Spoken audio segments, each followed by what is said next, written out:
I hit the record button. I consent to be recorded.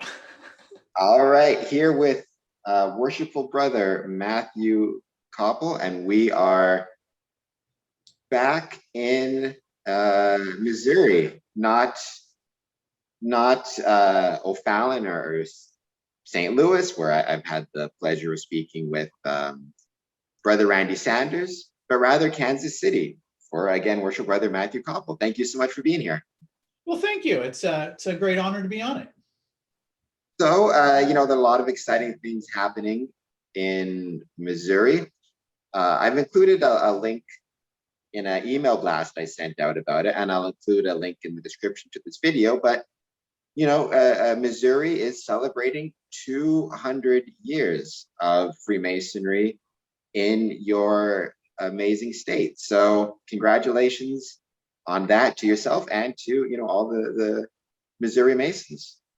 Thank you. It's actually very exciting to think about 200 years of Freemasonry in Missouri. I'm probably not alone in sometimes getting stuck in this idea of, things of being in Missouri, things not being very old. We don't keep a lot of old things around the state. A lot, buildings fall and are rebuilt, and it's very hard to find anything in this state that's as old as 1821. Honestly, you probably won't find too many farms, too many buildings. It's not like going to the Northeast, right, where you can walk through a small town in upper New York and, every building there was built before 1800. That's really not the way Missouri developed. Maybe St. Louis has some really old buildings because it's a very old city, but Kansas City has always been kind of they never stop long enough to keep the old, so everything's kind of new here all the time and renewed. So it's kind of strange to think of something being in Missouri for that long, 200 years. It's kind of strange to think of Missouri being a state for 200 years. Honestly, 200 years is a long time. It is, my heart breaks a little bit when you talk about, older buildings in Missouri, not sticking around. One of the things I've tried to emphasize with this podcast, because to be honest, I don't really like people very much, but I do like architecture and buildings and historical buildings. And, Freemasonry has produced some absolutely amazing buildings, since 1717, right? Even before that, depending on how you want to operative Mason versus speculative. I mean, here in Windsor, the Windsor Masonic Temple, my home temple, is celebrating its 100th anniversary. And credit to everybody who has been a Mason in Windsor for the last 100 years for keeping this temple going when so many Masonic structures have been lost over the years. Chicago, Toronto. It's great to see, and one thing I always really love is when a Masonic temple, whether it's a big grand structure like the Windsor Masonic Temple or Detroit, or, even if it's a smaller farmhouse, when it has a history and, is decades or centuries old, I think that's something really worth celebrating. And in Missouri, even if the buildings themselves aren't sticking around, the fact that Freemasonry has been around for 200 years, the institution, it really is something to celebrate. So, and kudos to the Grand Lodge of Missouri for, the bicentennial celebrations. Again, there's a link in the description. I'll put it down there. It's great to see them, recognizing this milestone. And I think that a lot of the celebratory events are going to be online as well. So I do encourage people to take advantage of those. There's some I know in the past few months, there's been some great videos on the history of the Grand Lodge, many of the interesting people. You talk about old buildings. Kansas City, Missouri is host to, in downtown Kansas City, there is a beautiful temple that was built in 1910. And it is a dedicated York Rite temple. The first floor is kind of a lobby and public area, and it's in the Beaux Arts style. The second floor are two full-size lodge rooms, one of which is now used for OES, the other one which is still an active lodge room. The third floor is a York Rite floor. and it has a very small, they call it the Rose Room. They have a very small room where chapter and council meets. And then they have a magnificent two-story auditorium that was specifically designed as a commandery asylum. And that building, like all buildings, you know, they struggle to keep it up and to make sure that they can keep people going into it. But it is a fabulous piece of architecture. You look on the outside, it stands kind of alone now on its block with a parking lot next to it. So you don't really, when you see it, you're just like, it's kind of out of place now, but it used to be, you know, part of an entire line of public buildings at that point on that street. So, but when you walk inside of it, you are transported into an entirely different world, a world of the early 20th century. And it is fancy. I mean, it's fantastic. They've even got the original elevator in it, which they still use to this day. So it's one of those elevators that has the little cage kind of thing for a door. And you know, you have to push physical mechanical buttons for which floor you want to go up and down. So it's really a magnificent structure. And then another thing that we have coming up, and I will try to publish this episode. Yeah, I'll publish this episode before the event, so I'll leave a link to tickets. But you and I both have tickets for Esotericon 2021. And I very much am looking forward to that, as are you. And I'm going to be interviewing both some presenters and the organizers of Esotericon 2021. Just on your end, talk to me about that, about your excitement for it. You know, why it is that you purchased tickets and will be attending this year. Well, I've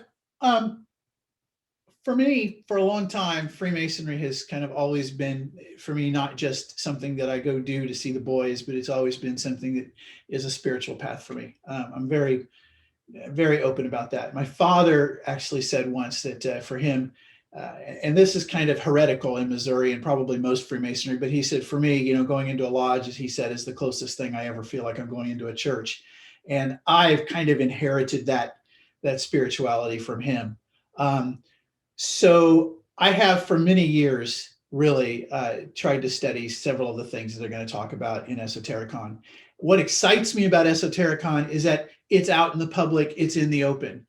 When I first started studying this stuff, probably way back in the 1990s, when I was, you know, a college student, you didn't find too many texts. You only had to go look through.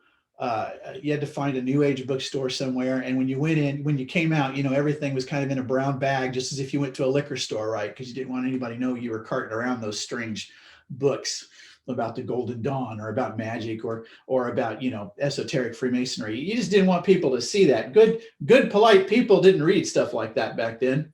So it's nice that today in this environment, it is out in the open, it's public. People feel comfortable in discussing these topics. People feel comfortable in going to these things. So I'm really excited about Esotericon and what it represents. My wife and I used to go to like comic book conventions and things many years ago and science fiction conventions. And I always complained. I said, why is it that people feel no compunction at all about going to a comic book convention and dressing up as Sailor Moon or something like that, or a Star Trek convention and dressing up like somebody of the USS Enterprise, but we feel like we have to hide our heads if we want to go and we want to talk about the Western mystery tradition, right? Sure, you can talk about Sailor Moon and dress up like it, but don't talk about the Western mystery tradition. And so it excites me about Esotericon because Esotericon is all about the Western mystery tradition. It's all about its various aspects, and it's all about bringing those things into your life as an active way, as something other than just being an armchair quarterback. So I think the world of Joe Martinez and the other men who are putting this together, and presenters like Chuck Dunning. You know, I have been following him for years. Just if you haven't read Chuck Dunning, for those who are out there, and you're a Freemason and you think there might be more to Freemasonry than some green beans, Chuck Dunning should be the first place that you go. He should be the first book that you read, Contemplative Freemasonry. These guys are thought leaders in rejuvenating our fraternity as a spiritual path, as well as a charitable, social, and fraternal path.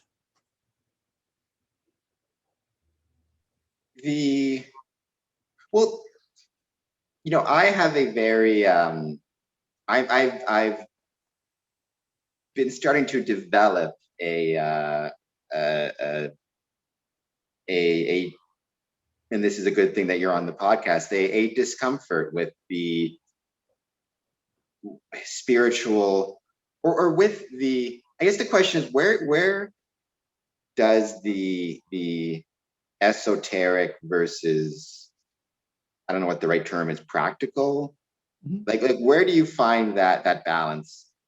Because I've been myself, having said that, I'm looking forward to Esotericon, and I appreciate the work that people like brothers like Chuck Dunning are doing, but I have found a streak of, Joe Rogan calls it like woo in Freemasonry that sometimes is an example. I was did a first degree, or I attended a first degree of somebody, and this was way out in the boonies, and I got a ride with somebody to it, but it turned out that the candidate lived very close to where I lived, so I actually got a ride back with the candidate, and it was a good trip. It was about an hour and a half to get back. So I was asking him about why he joined and blah, what interested him in Freemasonry, and he started out somewhat guarded in his reasons why, but by the end of it, it's, he's telling me that there was actually probably several civilizations that existed before the ones we know, and most of them were probably aliens. And even though he recognized I was too low to understand, he's sure that once he gets up to the highest levels, they have this technological secrets, and he's done the research, and once he gets to the Grand Lodge level, he'll find out where the treasures of the ancients are, and if you look at space. And the point is, I just said okay, and he did not last long in Freemasonry. The danger is, and I know it's not the fairest thing, is sometimes when people talk about the esoteric aspects of the craft, I think back to that gentleman who thought that once he gets the highest levels, the treasures of the ancients will open up to him. I think the term he used, if I recall, was the technology of the great ones, right? And it's like, so I guess the dangers of that versus the benefits of the spiritual aspects of the craft. I guess, how do you find that proper balance? And also, how do you make sure when people are joining, they can join for spiritual reasons, but not necessarily to uncover, like I said, the technologies of the great ones, or that type of thing? Well, okay. First of all, there's crazies everywhere, and it doesn't matter what you do. There's crazies. I grew up in a town where everybody was evangelical Christian, and we had a group of people who were in that particular town who believed that all sickness, all illness, anything from a common cold to cancer, could be cured if you simply prayed enough and were virtuous enough as a person. And they traced all human illness fundamentally to sin. Now, they didn't consider themselves crazy at all. Me, I'm still going to the doctor. Okay. If I have cancer, I please pray for me. Prayers work, and I definitely want God to watch over me as he does everybody else. Great. But I'm still going to get chemotherapy because God helps those who help themselves, right?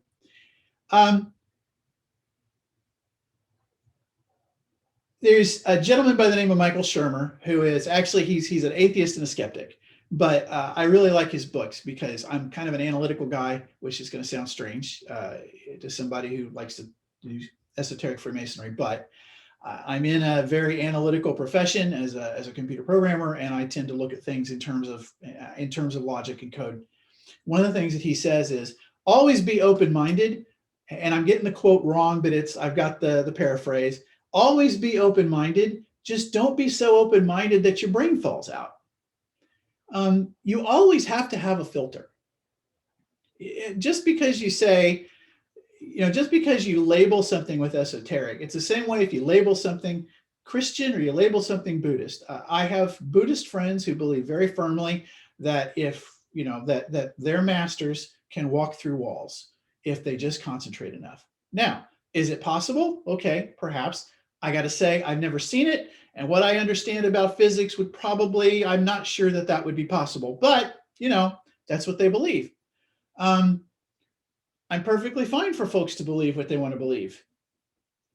I'm not so certain that it's my job as a person or as an individual to tell another person what they believe. I've always been kind of live and let live. I guess a little libertarian in that way, as long as it doesn't hurt anybody else. I will tell somebody who's in that situation, I don't think you're going to find what you're looking for in Freemasonry. A lot of times you can't really convince them otherwise, right? Because what are they going to do? They're going to tell you, well, you're not high enough degree yet. Once you get to the 32nd degree or the 33rd degree or whatever, then you'll find out. And you go, well, I am a 32nd degree. I'm in a Scottish Rite. Well, once you get into the Grand Lodge. So those are the kind of people you honestly can't really convince anyway. I mean, logic doesn't really work with those folks to begin with. And if you're one of those folks and you're watching this podcast, I do apologize to you in advance for offending you, but just because you say you're esoteric, just because you think, just because you're religious, just because you're spiritual, just whatever label, new age, whatever label, it does not divorce you, does not absolve you from the requirement that you approach whatever you're trying to study sensibly, right? But let's go back just a couple of ways. I talk kind of from a Christian perspective because that's obviously where I was raised, and that's kind of the ocean that I swim in. But in Christianity we say faith is believing in the unbelievable, right? I mean, we as Christians believe that a man was literally raised from the dead, right? And I think most of us know that in terms of physics, that too is probably not possible in terms of physics, right? But part of being Christian is having that belief in that resurrection. Is that crazy? Well, if you're Christian, you don't believe it's crazy. If you're not Christian, you just might believe that that's crazy. If you are, many sects of Islam believe that the Prophet Muhammad went to heaven. First, he went to Jerusalem and he went to where the Al-Aqsa Mosque stands now, and he got onto a horse and he jumped on, he jumped the horse and he went to heaven, right? Is that crazy? Well, if you're not Muslim, you may think that's crazy, right? If you are Muslim, it may be an article of faith. So I know I'm probably not giving you a good answer, but the only answer I could say is, whatever you choose to believe is your business. What you do with that belief could become my business. I mean, if you're using it to harm me or you're using it to harm my friends, then that belief becomes a problem, right? If it's like the libertarians like to say, you're right to defend yourself ends at the tip of my nose. That's kind of how I feel about religion, spirituality, and believing things. Whatever you want to believe. If you want to believe that space aliens have founded civilization, your business, But let's make sure that I still think that you have an obligation. I think every human being has an obligation to look at his world, look at the environment around him, and to deal with evidence and things as you see, and to understand the difference between objective things that I can see, that I can do, and that which is subjective, which I feel may be true, and which I have to find other methods to think about, right? You have to be able to keep those separate in your head.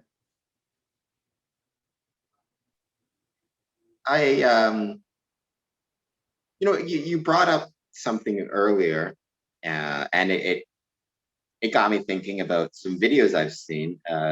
You mentioned, sci-fi conventions, things like that. I myself am a horror fan, so I've been to many, many horror conventions. Nightmare on Elm Street is the best. But I also, I've kind of lost track of it a little bit, but I was a sci-fi fan. And I remember, you mentioned Star Trek.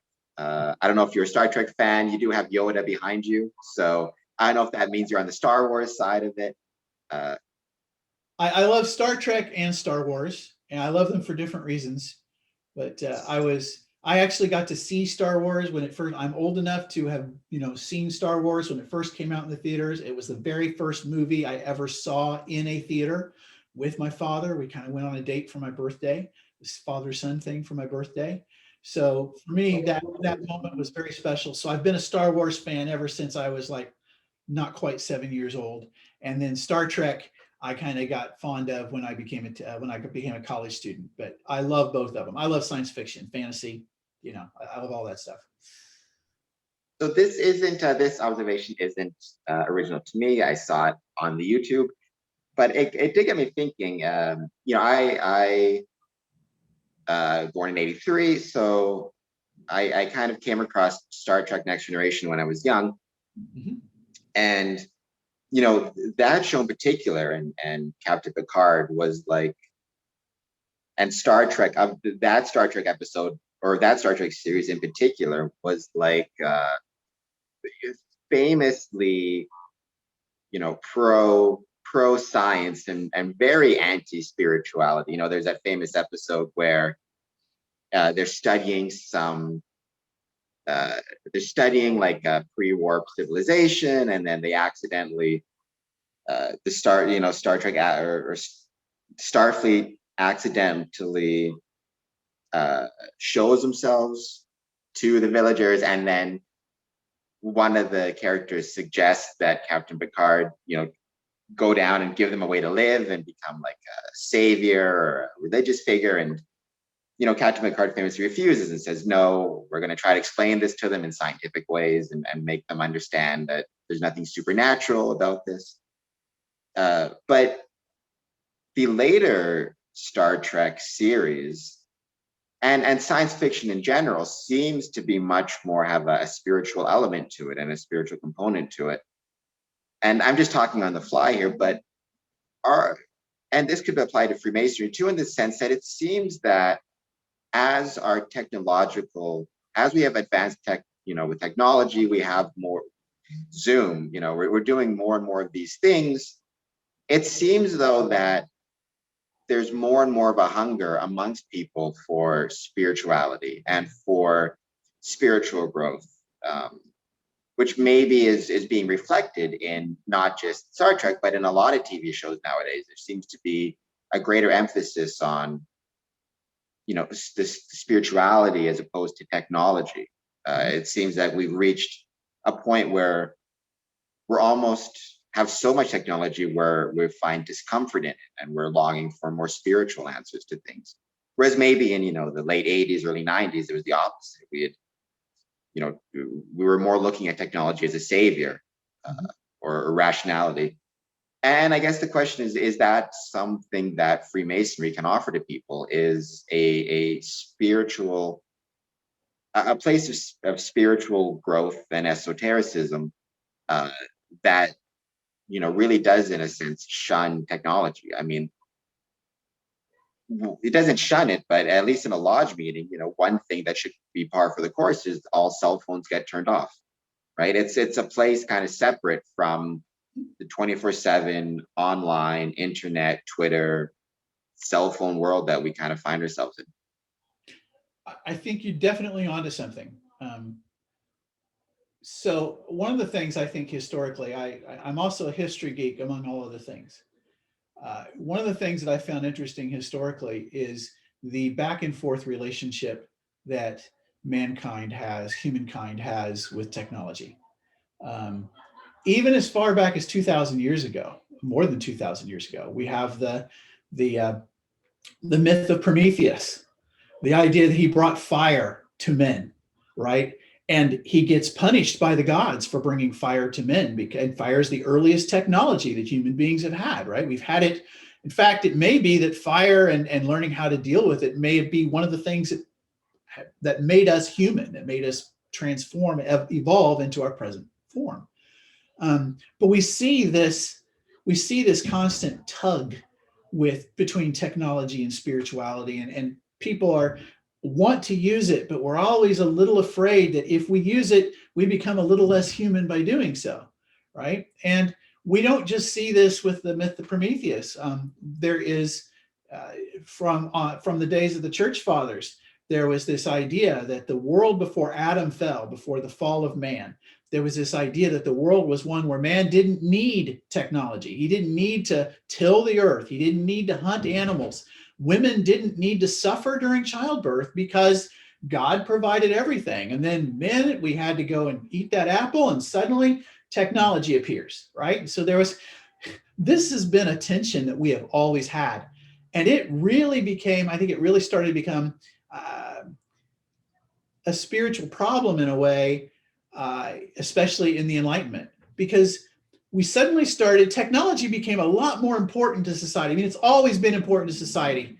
You know, human beings are tool-using creatures. We have always used tools. We have always used technology.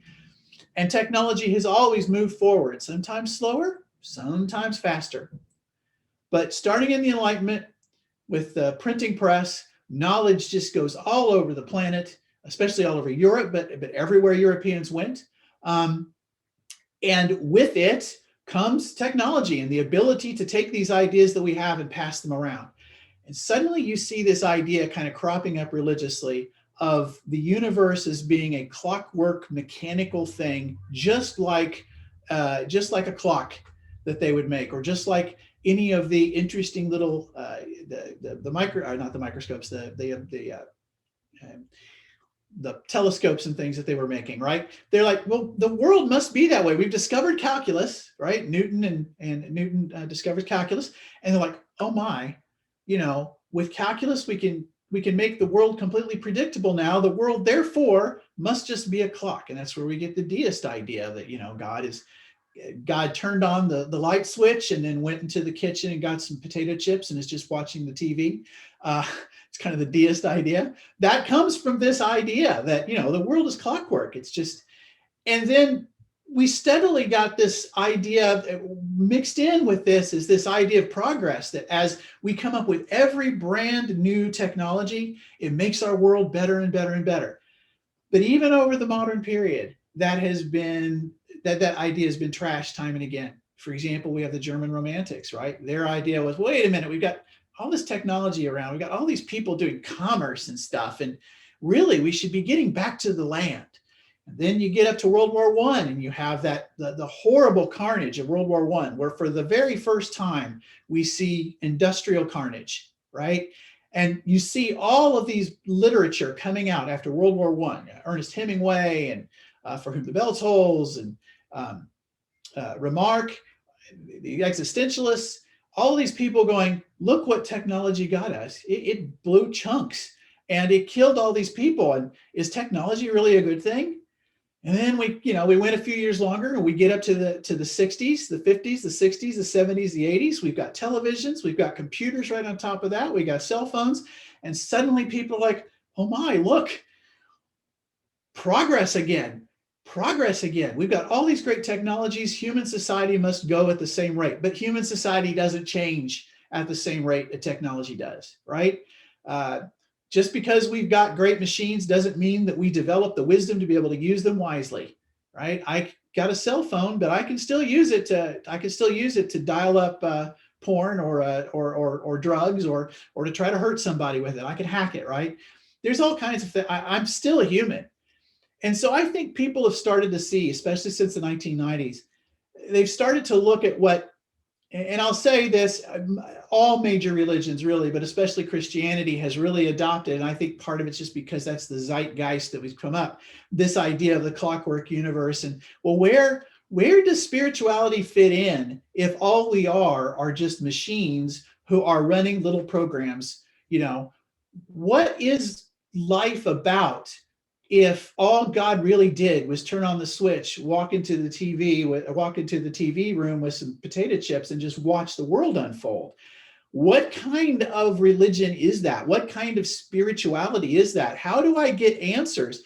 And the thing is that we can't get answers out of a cell phone. We can't get answers out of a computer. We can't, right? The computer can, And I work on computers every day. I'm a computer programmer. I'm a data engineer. I deal with the world's information every single day, moving it back and forth across the globe. And it's something I love to do, but it can't answer the most fundamental human question, which is, why am I here? What is my purpose? There's no computer program that can answer that. There's no machine learning algorithm that can handle that. But you know what?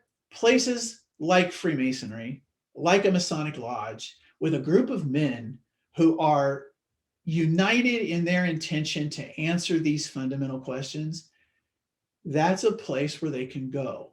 Now, do you have to go to a lodge to find those answers? I would say obviously not, but I can tell you from my personal, and again, uh, I believe in God. I love God very much, and I do my best to try to be as good a man as I can every day. But I got to tell you, sometimes, especially when I look back at the church that I grew up in, it was, in a lot of ways, it was very sterile. I mean, they had a whole lot of rules that I had to follow, but they didn't tell me really why. And eventually, by the time I got into my teenage years, it had really turned into, well, if you say these prescribed prayers and you read these prescribed passages, then and you're a really good person, then God's going to make you rich. I was like, what does that have to do with anything, right? That's not what I'm looking for. I'm not looking for a get rich quick scheme. I'm looking to understand what my place is. I am this really tiny speck in a universe or even a multiverse that is so immense that I don't even have the capacity to be able to comprehend it all. And I'm not even an ant in this universe. An ant has more presence on this planet than I do in the whole universe. What is my purpose in being here? Why am I here? What am I supposed to do? Freemasonry, I firmly believe, can help with that. Now, I will fully agree with the United Grand Lodge of England and the landmarks of every Grand Lodge that Freemasonry is not a religion. My father, I don't think, was right in that in particular. Although, like I said, I have a lot of sympathy for that. But it certainly can help you fill in those gaps, and it certainly can help guide you on your journey. And I think it's valuable for that. And I do think that's what people, not everybody, there's a lot of people who come into lodge because they want a good meal and fellowship with their fellow men. And there is not a darn thing wrong with that. Not a thing at all. Human beings are social creatures. We all need a place to belong, and a lodge is a wonderful place to find a feeling of belonging. But I do believe there's a whole lot of men as well who join Freemasonry because they want more than just the feeling of belonging. They want to go to that next level, and they want to ask that question: where am I? Who am I? Why am I here?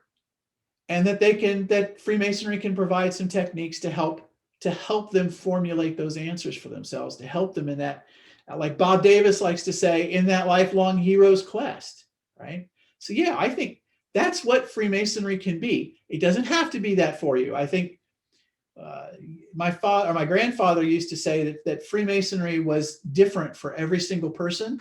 And I fully agree with that. I don't think that we have a situation where Freemasonry for me has to be the same thing as it is for you. We are very different people. We have a lot of things in common, but we have different aims in life. We have different stories. We've come from different spots, and our destination is always going to be a little different. So Freemasonry is going to have something for each of us. Question is, do you want to go get it? To what extent do you think people are looking for, quote unquote, the hero's journey versus it seems to me more and more that, if anything, the kind of the guiding force for most people is a life of comfort, or security might be another way to put it. I want to wake up at 8 and I want to work 9 to 5, and then I want to go home and grab a beer. And so long as I know that my paycheck is coming in and I have sufficient money to, you have the exceptions, the guys like Steve Jobs, whoever it is, who are like, I want to take this big risk and potentially lose all my money or whatever it is to do this thing. But it seems like more and more, even though there's a lot of talk, and I hear people saying, people are searching for meaning, they're searching for purpose, they want to challenge themselves. I don't see that happening a lot, which is concerning to me. It seems that more and more the average person is just like, what is the simplest and easiest way I can make it through this thing without experiencing a great deal of discomfort, as opposed to kind of a desire to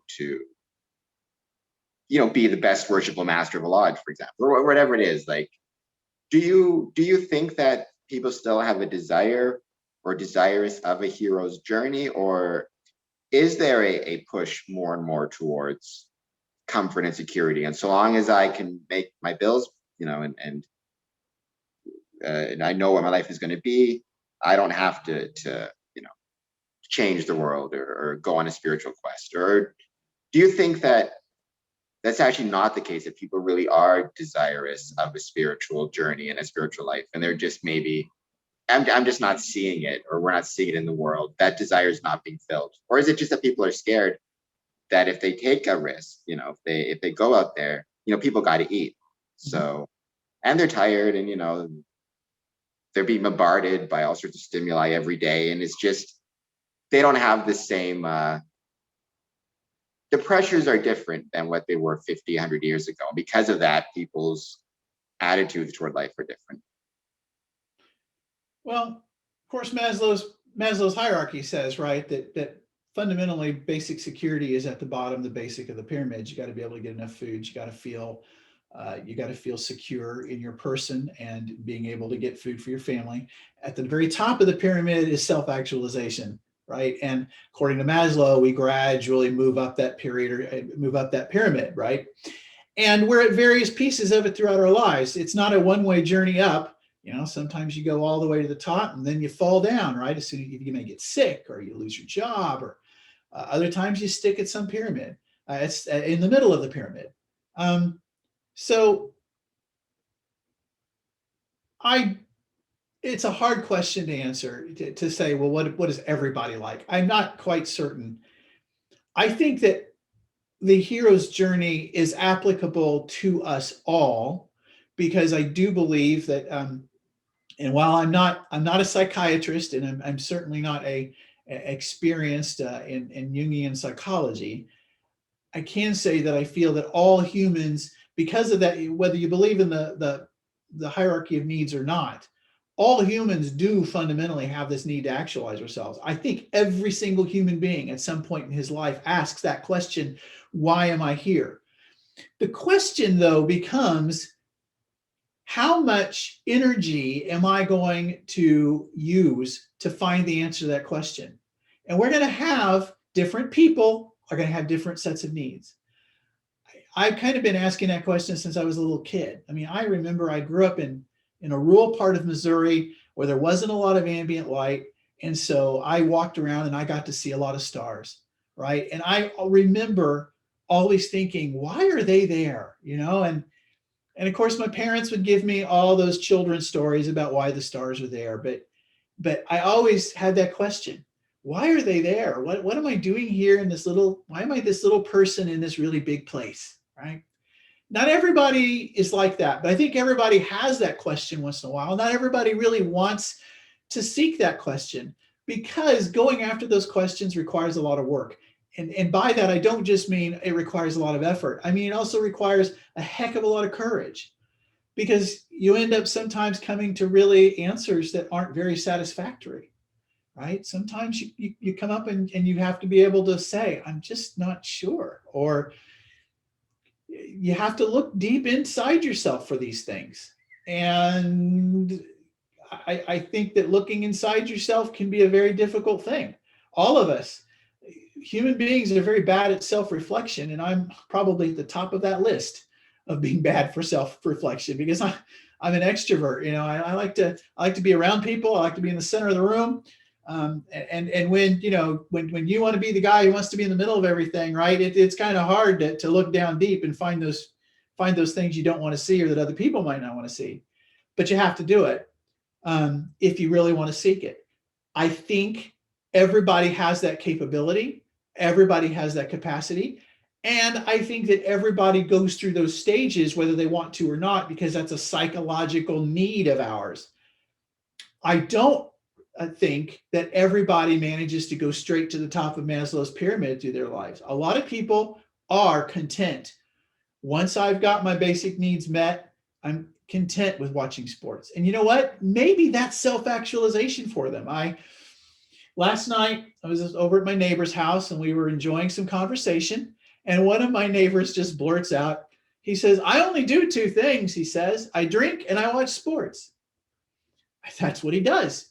He loves it. He goes to work during the day. He comes home. He likes to drink some beer and some Fireball, and he loves to watch sports.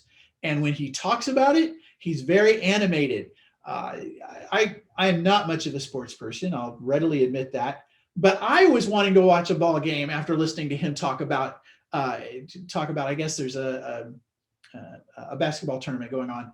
I wanted to go watch it after he talked about it. Clearly he's animated. Clearly he's questioning. Clearly he's answering questions. It's just not the same questions I'm asking. So I think that probably people do feel that way. Just may not be in the form that I would do it in. Maybe, I don't know. Again, I'm giving you these weird half answers, and it's because I feel uncomfortable talking for all of humanity. You know what I mean? Well, you know, being the representative of all humanity and their psychology. I'm not somebody's sure. Somebody's got to do it. So why not you? Why not me, right? I'm not sure I'm representative of the world. In fact, I'd say most people would say I'm not, because I'm a little crazy. But aren't we all? Aren't all Masons? Got to be a little bit crazy. Well, okay, then let's ask the crazy question. Why not? You are a computer programmer. I do not know anything about programming computers or how any of that stuff works beyond, Silicon Valley is currently my favorite TV show. But beyond that, I don't know anything about computers or how it works. But then I'll ask you the $25 million question. Do you think we're living in a computer simulation? My guess is yes, but it'd be irrelevant anyways, because if it's all a company simulation. So what difference does it really make? But do you think that we find ourselves living in a computer simulation as the Lex Friedmans of the world and Elon Musk's thing? I love Lex Friedman, by the way. I think he has a great podcast. I concur. I do not believe that we're living in a simulation, but if we are, the programming really sucks. I gotta tell you, this is the suckiest simulation I've ever. This is worse than The Sims. If you're gonna so masters of the simulation, really, do you mind promoting me? Send me to a tropical island, Bora Bora, somewhere. That would be fine. Having to stay here in mid-Missouri with the nasty weather, I don't want to do that anymore. So if you don't mind, but no, in all seriousness, I don't believe that we're in a computer simulation. Now, can I give you objective proof? No, I can just say Occam's razor to me. Why do we need to be in a computer simulation when, it can pop up on its own? And let's put it this way. If we're in a computer simulation, does that mean that whatever simulated us has to have some sort of biological basis, right? So somebody somewhere has to be real, I guess. So why not us? Why does it have to be somebody one step away from us? I say, why not us? So, but that's not particularly logical. It's just, I just don't see a reason why we would need to be in a computer simulation. We could be. If I were inside a simulation, how would I know otherwise? I don't know that I could know. And I'm not sure that the proofs that have been advanced are particularly good either, because again, how do you know you're a computer? How do you know you're a program? No, I just don't think so. But if it turns out that I'm wrong, I don't know that I'm going to know. So, and I don't know the consequences are going to be that bad, right? So, Well, that's that's always the cool question of the thought experiment, right? Is like, okay, so how do you definitively prove one way or the other, right? Because the simulation experiment or hypothesis itself really is just a game of probabilities. It's what's it called? I can't think of the term now. It's basically anthropic reasoning type of thing, right? It's like, well, yeah, we see video games and virtual worlds becoming more and more realistic every day. Is there a point at which they become so realistic that we couldn't tell that and then you kind of reason it backwards from that and say, so if it's possible, then would somebody have already done it and created us, right? Or it could be backwards too, like there could have been a civilization that developed a billion years after the Big Bang or something, and then they created it, and they just they can make one day in our times a second. Like it's an anthropic question, but the thought experiment then goes to, is there an actual scientific way to, like, is there a testable hypothesis in all of this? And I'm not sure there is. It's kind of a fun, it takes the pressure off in a sense, right? If you think, well, this is all a simulation, then but the actual ability to test it in a scientific way, I don't know how you would if it's an all-encompassing simulation, right? If it's end to end, presumably though, theoretically there have to be a way. The fact that we could ask the question makes me suspect that there would be a way to test it, because if you create a simulation, you can ask the question, you can probably come up with a way to test an answer. Yeah, and if it was a perfect simulation, define perfect as you will, it strikes me that the question would perhaps never occur to us at all, because that would be, just the fact that we can ask the question means it is a simulation.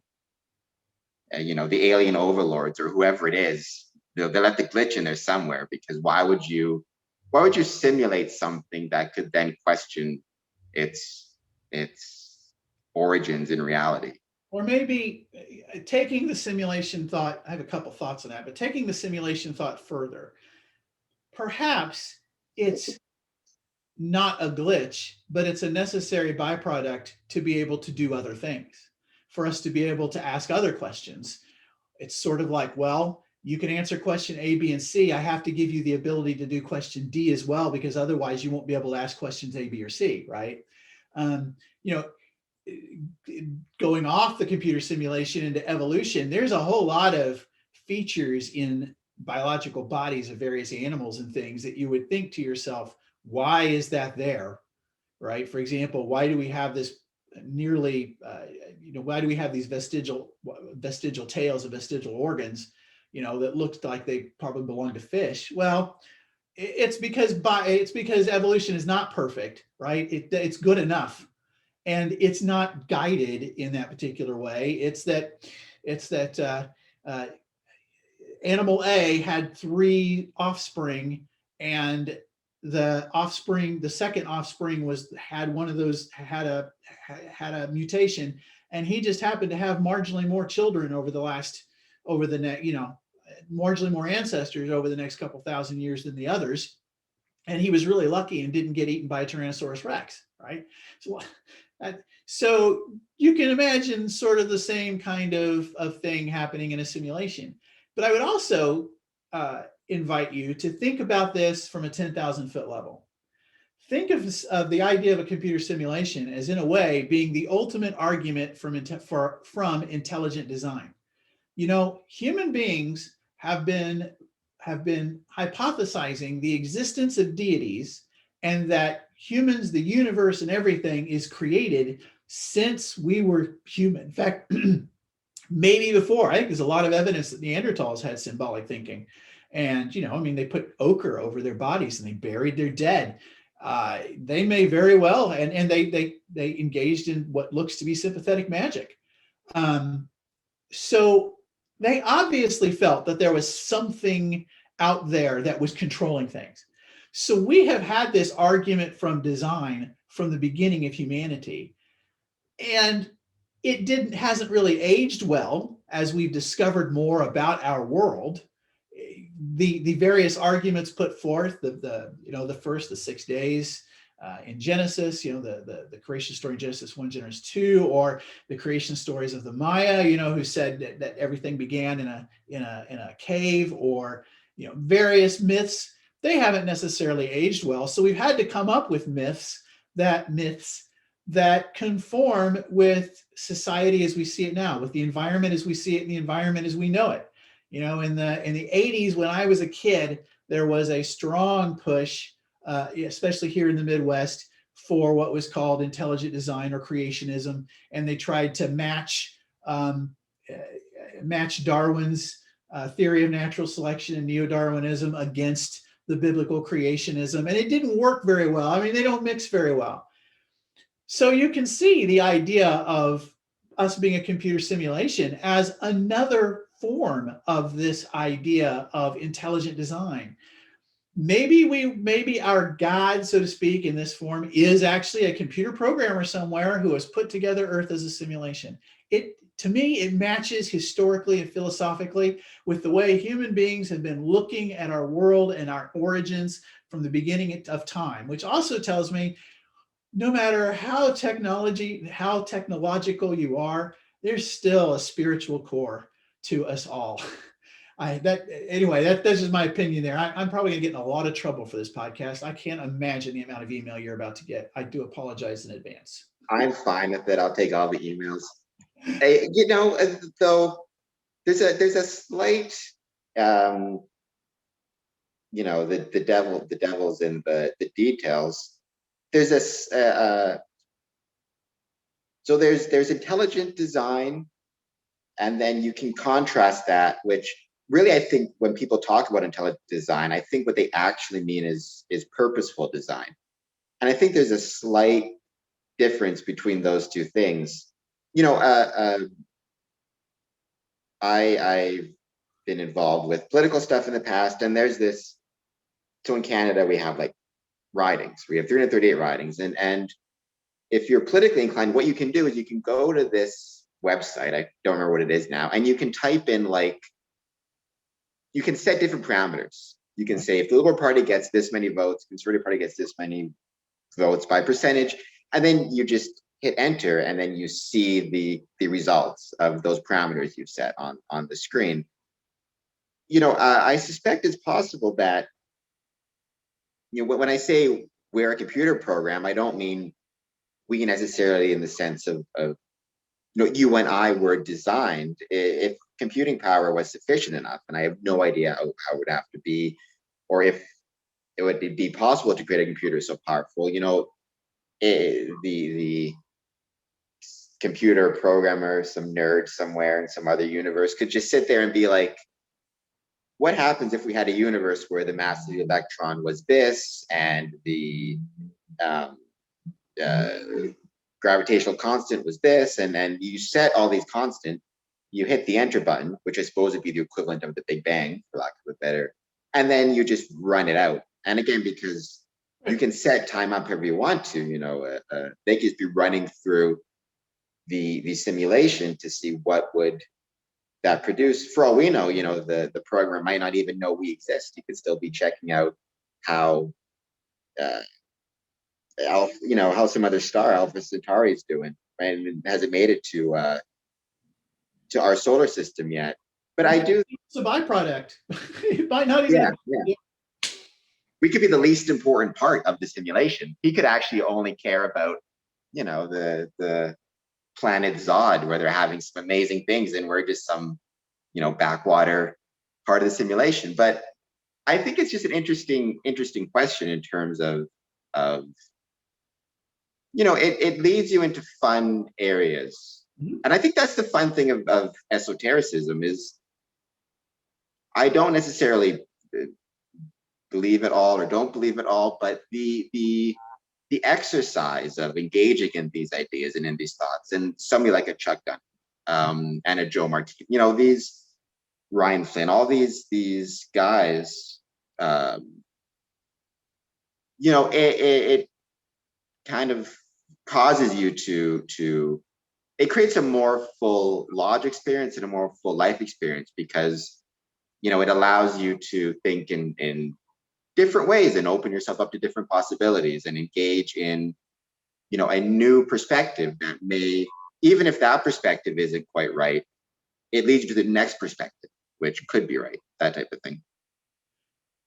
I've always struggled to identify myself in some ways. People say, well, are you an esotericist? And it's like, well, not really. I'm more of a philosopher. And I say that because I'm far more interested in questions than I am in answers. I love asking the questions, and I accept the possibility I may not be able to come up with answers. For example, I firmly do believe that that God created the universe or the multiverse or whatever it is. How did he do it? I don't know. I'm pretty sure it wasn't exactly as it was written out in Genesis, because, well, that was written out 2,000 years ago by men who didn't have physics. But saying that does not mean, oh my heavens, you're an atheist, you believe in a clockwork universe, and you don't believe in God, right? I want to make that clear before I get expelled from the Grand Lodge in its 200th anniversary. That I firmly believe, and part of that's why I study esotericism. I think that, yes, there has to be a link somewhere between the subjective things that we experience and the objective world that we also experience. There are things we can test. There are things that are testable and are falsifiable. There are things that are not testable and not falsifiable. For example, I am quite confident that my wife loves me. But there is no test in the world, objective test in the world, that I could come up with to prove such a thing, like I can prove the speed of light. I can't prove that my wife loves me. She's been with me for almost 30 years. We've been together through thick and thin.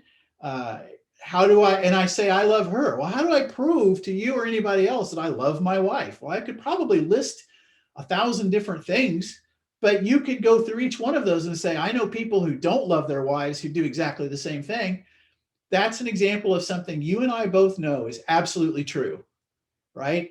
But we can't prove it's true. We can't do it objectively. We can't falsify it. And to me, those are the most fascinating questions. The speed of light is an excellent question. I'm glad that it's been answered. But for me, the most fascinating questions are the ones that don't have the easy answers and that you can't obviously do an experiment for.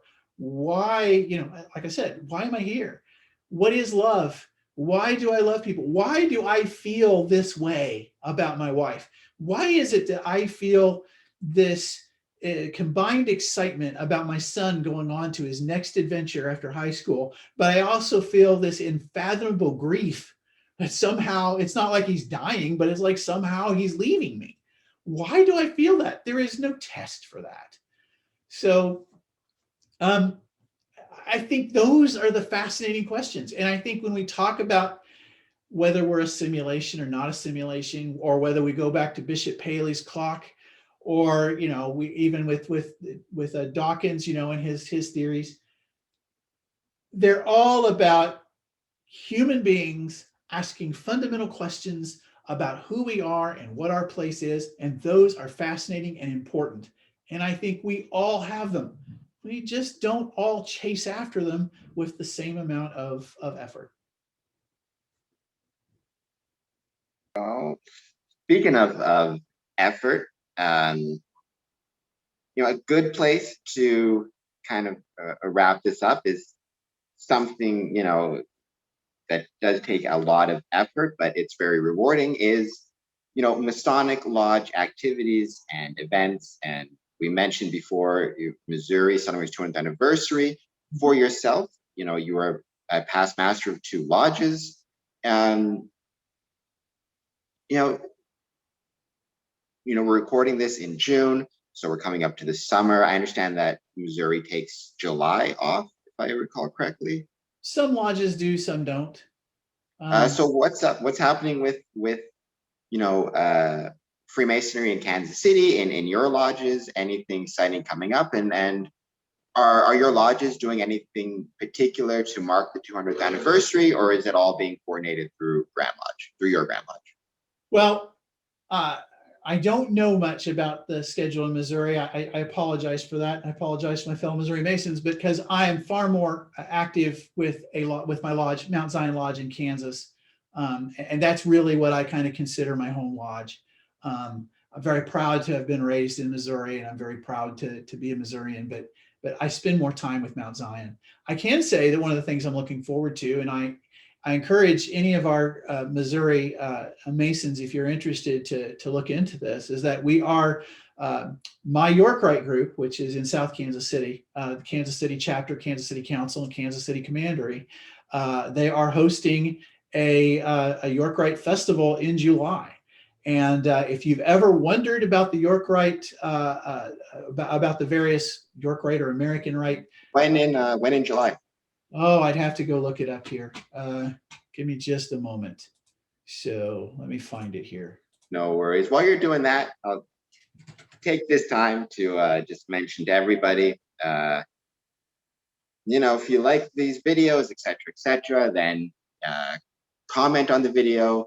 You can like the video. You can subscribe to me on YouTube. You can also find us on Podbean, Spotify, all those cool spots. You can send me money through Patreon to keep this going, because I am trying to make this a professional endeavor. And Patreon always helps. And yeah, just like I said, take the time to support the podcast however you can. It is much appreciated. The more subscribers and interactions we get, all the better. And the more people comment and subscribe and like, the more people will see Worship Brother Matthew Copple. And I talk all about whether or not we're in a simulation, and we can both get kicked out of our respective Grand Lodges together. So it'll be fun. There we go. And yeah, we'll and we may never do a podcast again, but this one was fun. If I was going to get expelled, I'm glad it was here. So I'm happy. July the 23rd is going to be the Yorkite Festival. Friday 23rd, we will do the chapter degrees. And on Saturday the 24th, we will do the council and the commandery degrees. I must tell you that if you are a man, even if you're not a man who's deeply into esotericism, if you are asking questions about Freemasonry and about the 3 degrees and about the lessons that are contained in those degrees, you owe it to yourself to check out the York Rite and the Scottish Rite. I'm a member of both, and I absolutely must do both. I would never do one or the other. If somebody asks me which one I prefer, I just have to look at them like they're dumb, because I can't imagine not being active in both of them. But I strongly recommend getting in touch with, you can contact me if you're from Missouri and you want to get into it. You can contact your local chapter if you don't know your local chapter, feel free to contact me. You can get me, just leave a comment, I guess, on the YouTube page, and Brother Adamson can just send me a note and say, Matt, find this guy's local chapter, and we'll get you hooked up. I love the degrees of the York Rite. I love our meetings. I think they're very meaningful. There's a whole lot there to absorb. You can spend a lifetime in Freemasonry if you like to ask questions about your life. And Cameron, thank you so much for inviting me. I really appreciated the opportunity to get expelled with you, and and to discuss these ideas. This conversation went all kinds of places, and it's extremely interesting. I could do it for another 12 hours, but I'm not sure your viewers would appreciate that so much. So, well, I will definitely have you back on. I'd be happy to discuss this some more. What is either Missouri or Kansas, from your area, from Kansas City, sure. What is it, what is it most famous for? Is there like a type of drink, or, Kentucky's got bourbon. Is there anything, what's your most famous thing? Kansas City, Missouri is probably most famous for barbecue. Kansas City style barbecue is pretty famous. There's a whole lot of people who live to our south who would disagree with that. Folks from Nashville, folks from Texas, but I think and folks from Georgia. But I do believe that anybody who is a real barbecue aficionado understands that Kansas City BBQ is the finest anywhere in the world. And if you come down here, I will treat you to it and show you why Kansas City BBQ is the finest in the world. That is very tempting. I love food. I love barbecue. So that makes me want to visit even more. Here in Windsor, we're planning so they've suspended in-person meetings in Ontario till right now, September, for obvious reasons. So we're working on a virtual beer tasting event. We're having beer delivered to brothers from a local brewery called Chapter 2, which guys in Windsor should check out. And then the brewmaster is kind of leading us in a tasting. So anyways, since we discussed the simulation and you say nay and I say yay, this is well, let's have an open bet. If somehow it's ever proved one or the other, I'll bet you a bottle of beer from Chapter 2 for some barbecue sauce from Kansas City. You are on. You are on. I will take that bet. So even if I win and we are to simulation, I'm sure simulated Kansas City barbecue sauce will taste just as good as if it were not simulated. Like we wouldn't know in the first place, right? So, there you go. We're all just blips in the matrix, right? All right. And with that, go down to the description. I left a link for Masonicon, or sorry, I left a link for Esotericon. I left a link for Grand Lodge of Missouri's 200th anniversary celebration information. And screw it. Let's leave with this. Is there a link you can throw me quickly for and I'm going to get you in trouble all over again, I'm sure, because there's a lot of ones to pick from. Your pick for best barbecue joint in Kansas City. I will send you that link. I will indeed. Yes, I do have a preference for best barbecue joint in Kansas City. Yes, it probably will get me shot by a considerable number of people who disagree with me vociferously. But I love a local joint called Smokehouse Barbecue in Gladstone, Missouri. So a lot of people who say it's just like, Matt, that's just like plain barbecue, but I love it. I absolutely love it. Their fried mushrooms to me are to die for. So lots of famous barbecue places, but to me, Smokehouse is like my home. So. Smokehouse Barbecue in Gladstone, Missouri. Yep. All right, I'll find them online and I'll leave a link down in the description as well for that. And for Chapter 2, why not? And with that, thank you so much, worshipful sir. It was a pleasure talking to you. Oh, it's great talking to you, brother. Anytime.